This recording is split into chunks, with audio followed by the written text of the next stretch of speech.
Welcome to the Celebration of You. I'm your host, Holly Dowling. I'm thrilled to share with you incredible people from all over the world who are living and leading extraordinary lives.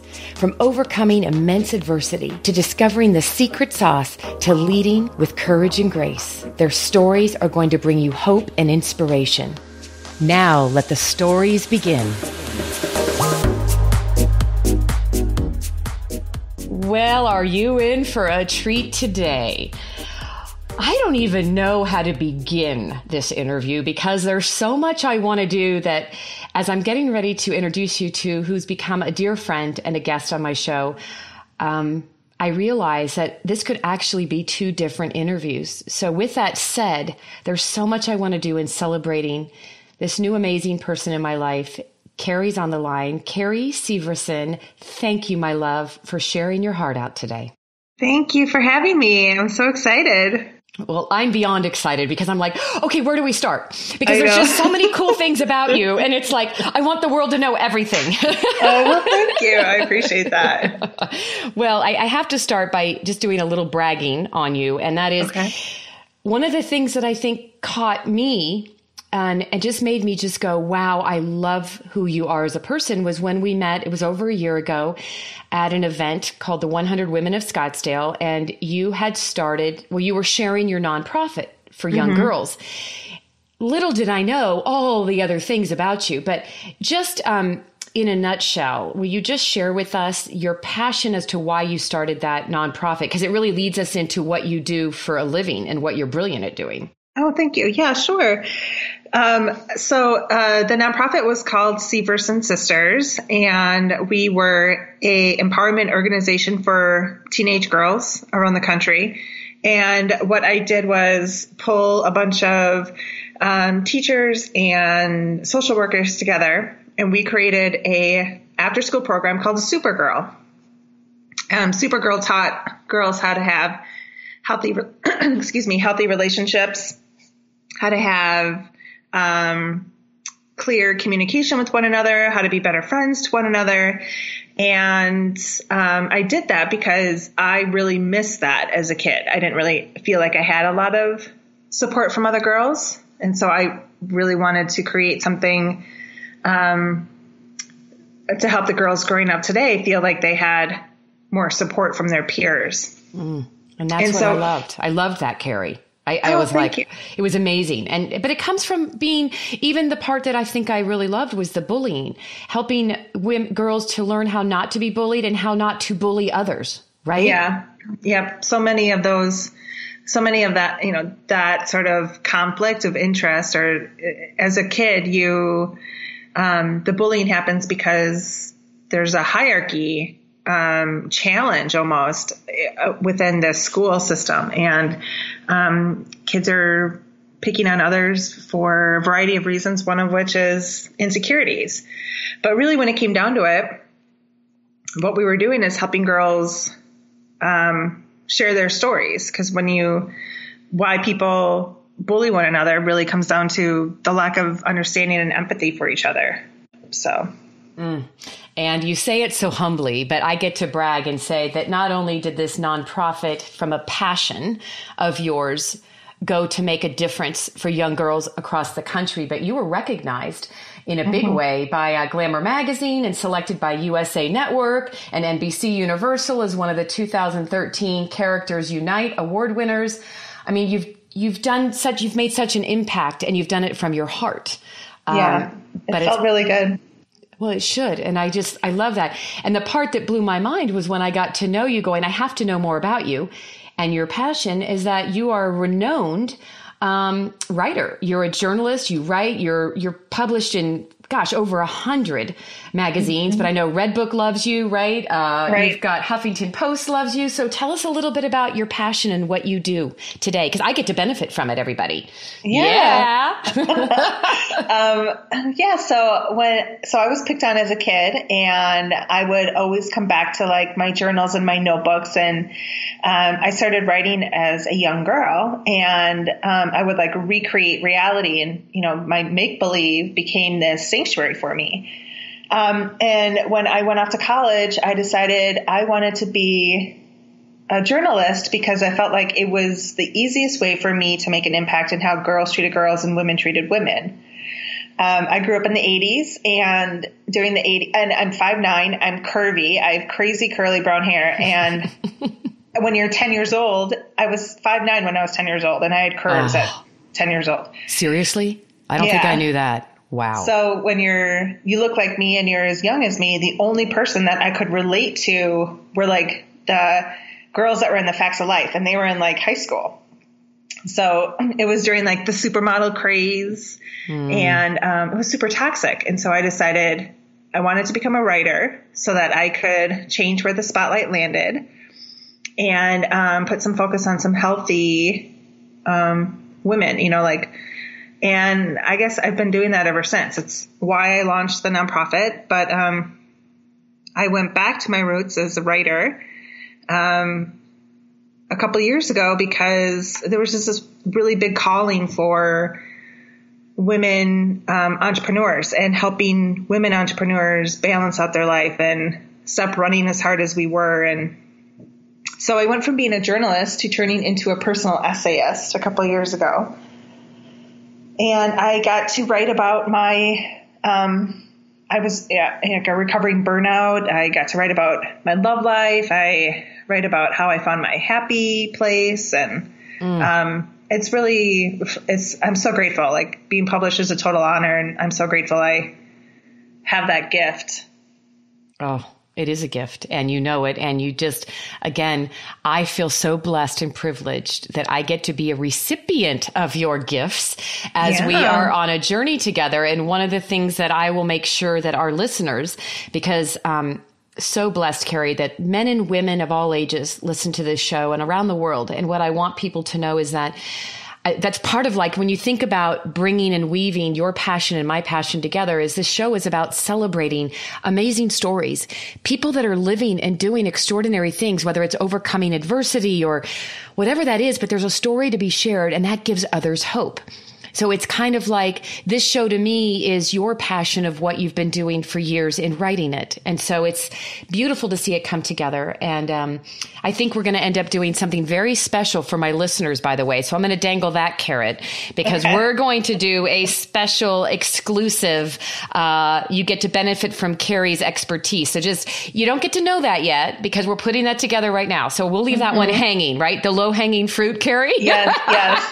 That'll be so fun. I love it. I'm so excited. I'm so excited too, because I just, and yet I want everybody that's listening, because if you're driving and you're listening to this, I get responses from people who listen to these every week religiously, or if you're running or whatever you're doing, I want you to prepare yourself for the biggest heart that you're about to hear. Because when I sat down and had lunch with you, Carrie, not too long ago, and I get a little bit emotional when I learned what story and journey you're in the middle of right now, my friend, I was like, would you be willing to share this? Because I know there's people out there.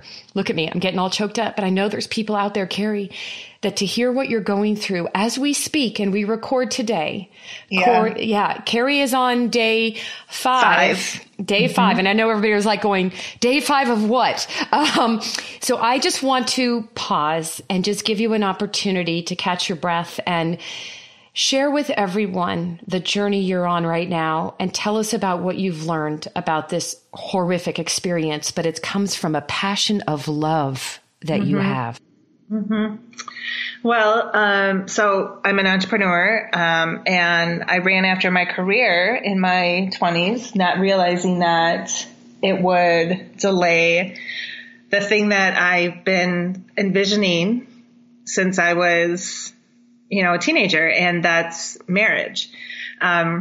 So I am 38, just turned 38, and I do date. I've dated many men, but it just hasn't worked out for me yet. And so when I was 37, I decided that if I had not met this man by the time I was 38, I was going to move forward and preserve my fertility. So have my eggs frozen. And so I did my due diligence. I found a doctor here in Scottsdale, and I'm actually currently in my second treatment phase because my first one was an epic failure. So there's a lot of things that many women don't realize, and women my age, single women my age. And I feel like having gone through this now, August, September, October, for the last 4 months. Yeah. I feel like we're taken advantage of. And I think a lot of fertility specialists are sort of preying on women my age because we are at this like, do not return sort of drop off point. 38 is really when our vitality of our fertility takes a dip, and mine did. So I can say that for a fact. I've got like 55% of my eggs are fertile. So, the horrific part of it is, everything from, the fertility drug business itself feels really dirty to me. The drugs are crazy pants expensive, and my insurance company doesn't cover them. So if you're a single 38-year-old woman and you want to go get your eggs preserved, you walk into a fertility specialist. And first of all, they have the right to deny you based on your age because they can.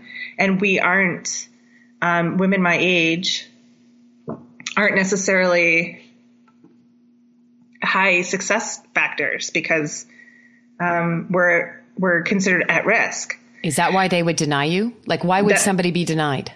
Because of their age. Okay. So,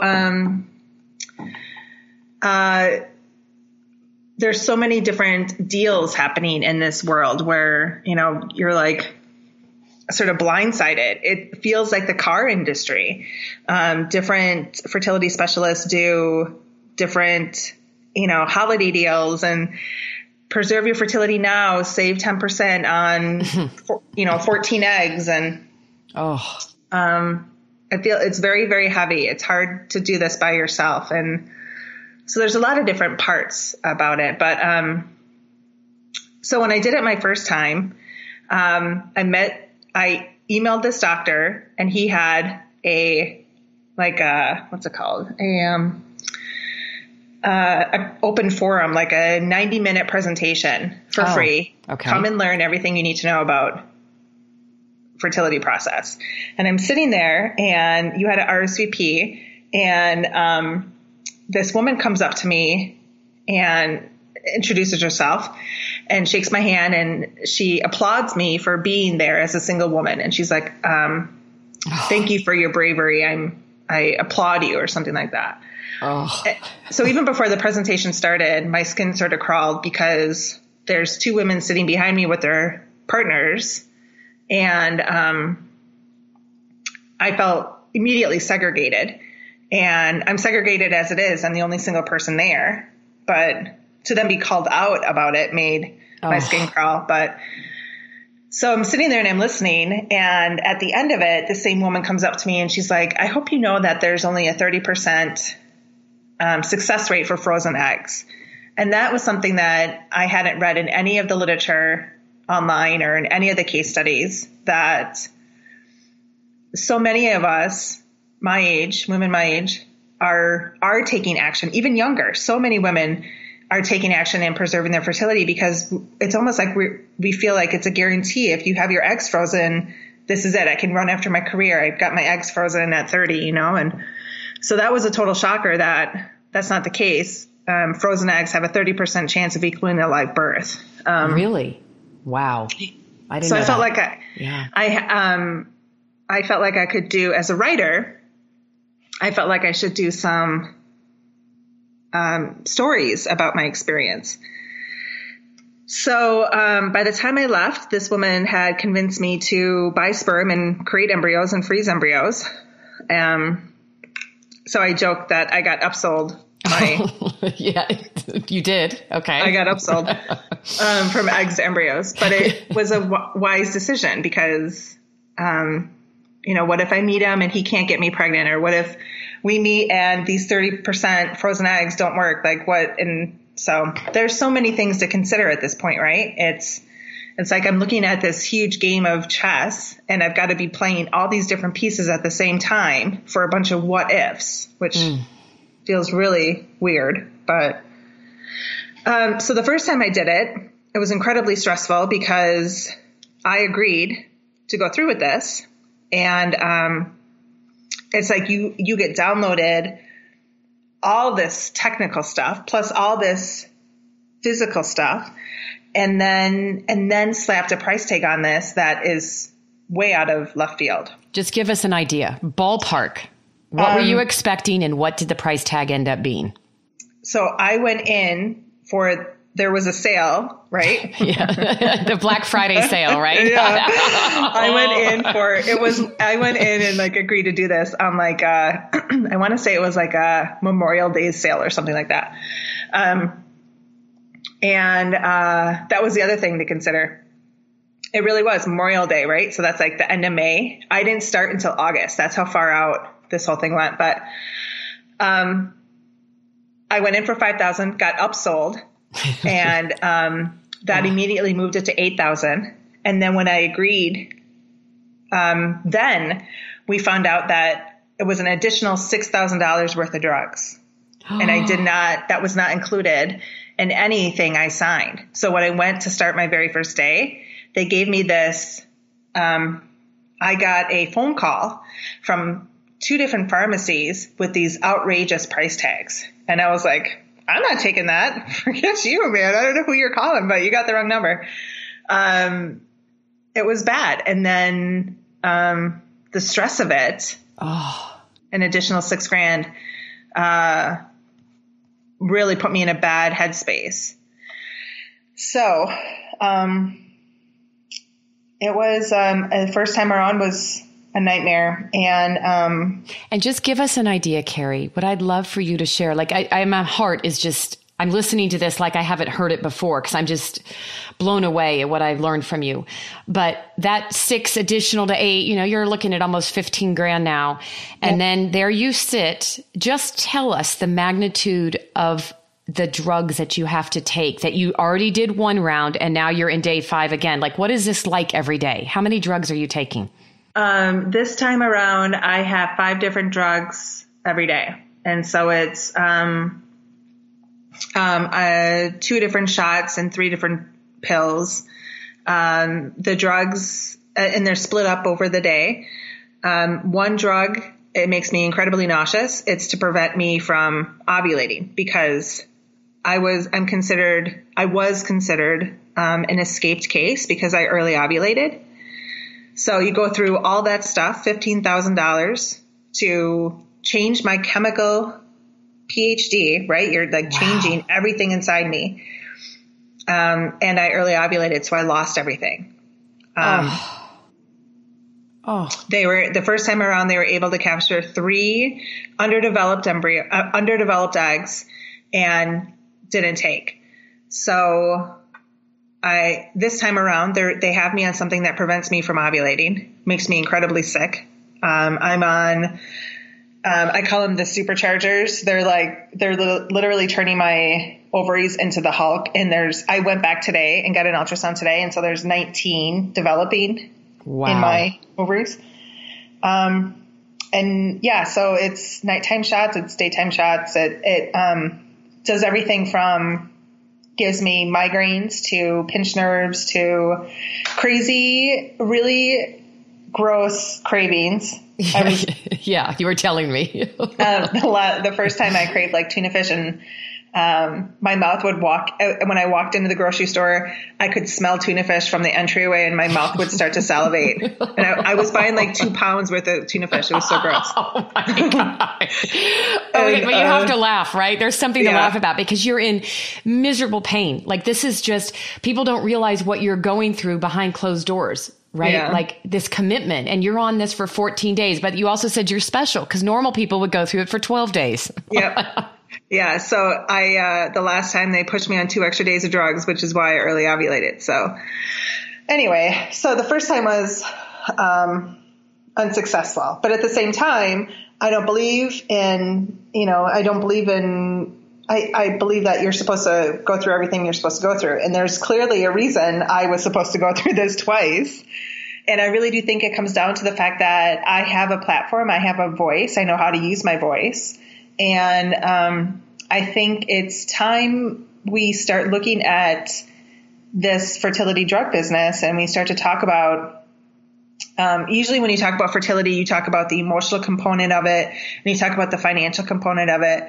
I want to start talking about the drugs. I want to start talking about the chemical component of it because they're crazy expensive. Like one shot for 3 days is close to $1,000 for one shot. One shot. Yeah, one shot. And I'm on 5 different ones a day.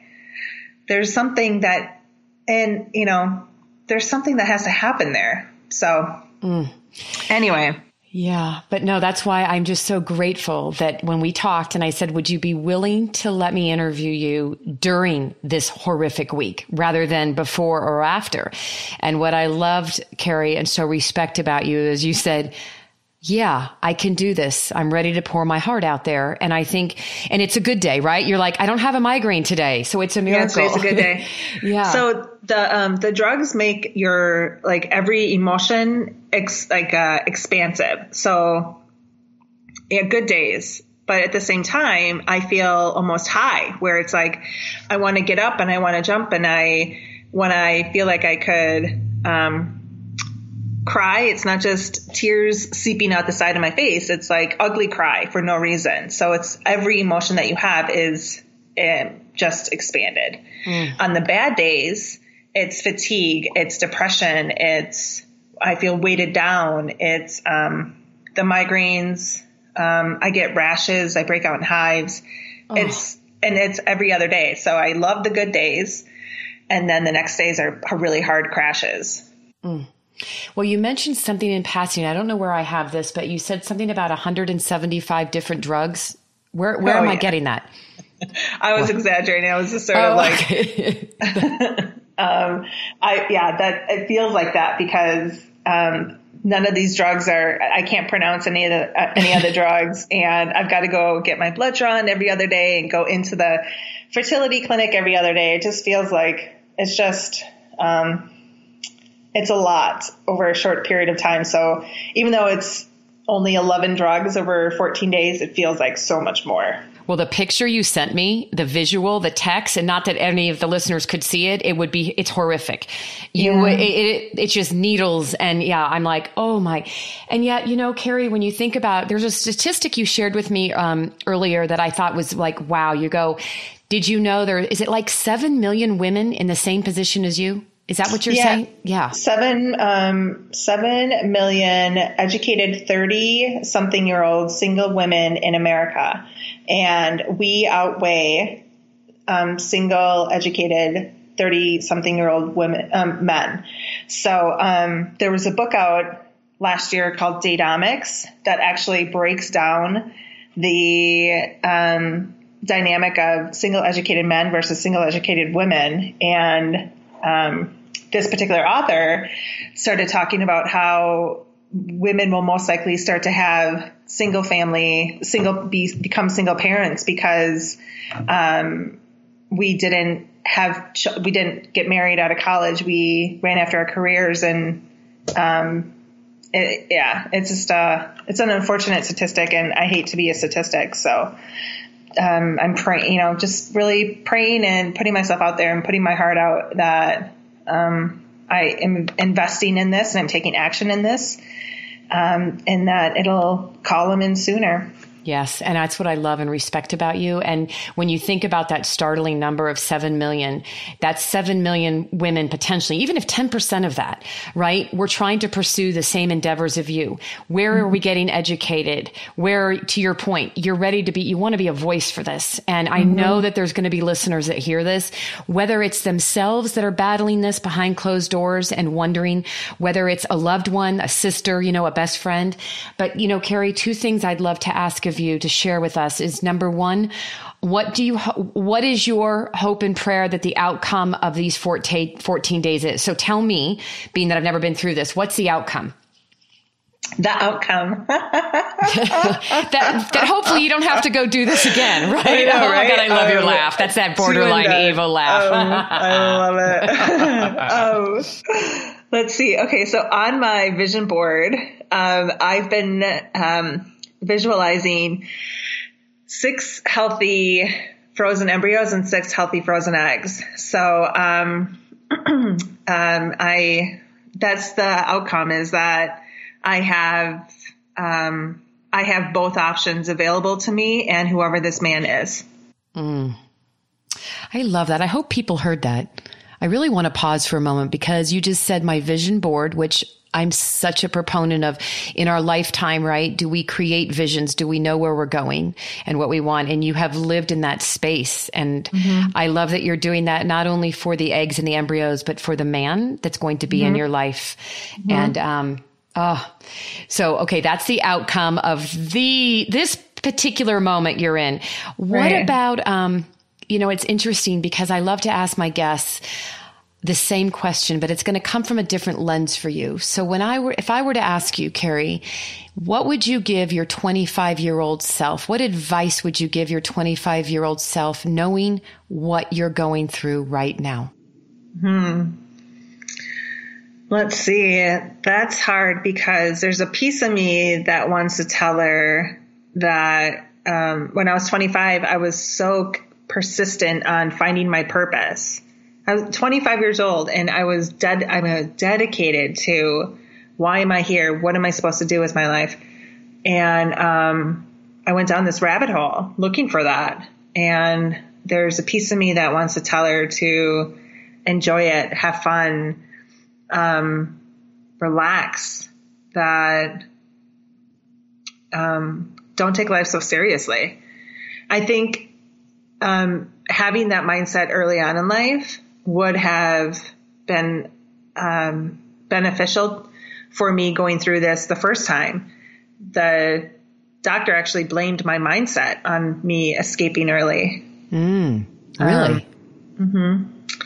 So it's why I have it on my vision board now. It's why I'm like chanting, I'm leaning back, I'm relaxing.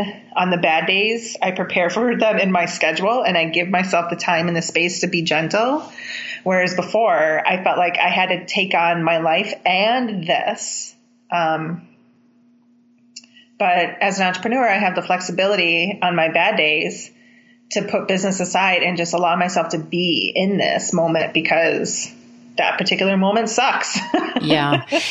So you're like, oh, now when I think about stay in that 25-year-old self for a moment. If you knew now, like today, 5th day in on second horrific round, and what you're doing right now for the love and the passion to bring a child into this world. So take all of what you're going through this year. If you knew then this is what it would be like, would you change things? Would you consider doing this whole process earlier? I mean, I'm curious, maybe not, but would you? I would actually. I had a steady, stable job in my 20s and early 30s. Like, I launched the nonprofit when I was 32, so 30 and 31. The amount of money it takes to make this happen as an entrepreneur is a little stressful, unless you're in, high 6 figures or 7 figures and able to drop 15 grand a pop and do this. It's stressful especially as a single woman. If I were to do this, at 28, 29, even 30,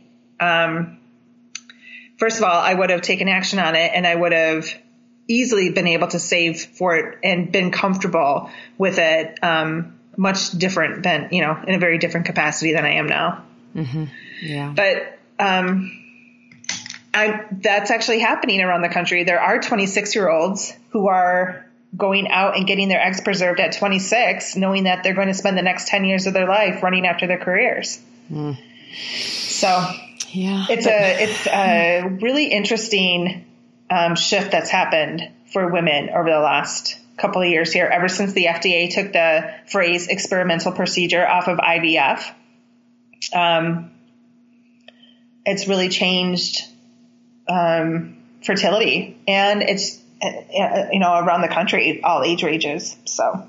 Well, and I have to respect you and thank you, because I think that part of what you're really willing to do right now is become so real and authentic to help get the word out. Like, if you are a listener and you know someone or you're dealing with this yourself, like, it's important that we get educated, because it's a business. And the way even though we were giggling, but you were getting upsold and like, you know what I mean? It's like, it's a business. It's a business, and it can turn into a racket like any business, because when you're desperate, and you get people on that emotional string, right? You become where you don't even care how much money. I'll go take out a loan. Like, you'll do whatever it takes. And yet there needs to be some boundaries, some education, some awareness. And Carrie, I feel like, that day that we met and you were telling me all of this, I came home, I told you that at lunch, but I really sat down and I was thinking about, and I just have to share this because most people don't know this because it's not something I talk about, but I've had numerous miscarriages over the last 12 years. And,